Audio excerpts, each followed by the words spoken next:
Hello mga apo, mga lolo at mga lola. Andito naman tayo sa ating channel, Plants with Lolo Fred. Ito pong dragon fruit ko na ito, may mga bulaklak nito. Ngayon, paano ang gagawin para sure na hindi mabulok yung kanyang upcoming na bunga? Kaya itong gagawin mga apo. Ito, bubulukin niya yan. Kaya putulin na ito. Yan.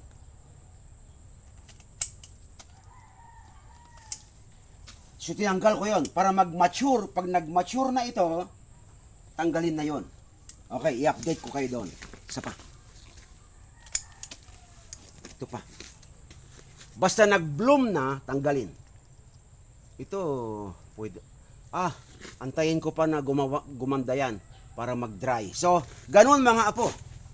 Tanggalin yung dulo niya kasi doon mag-i-start yung mga virus niya pag ano.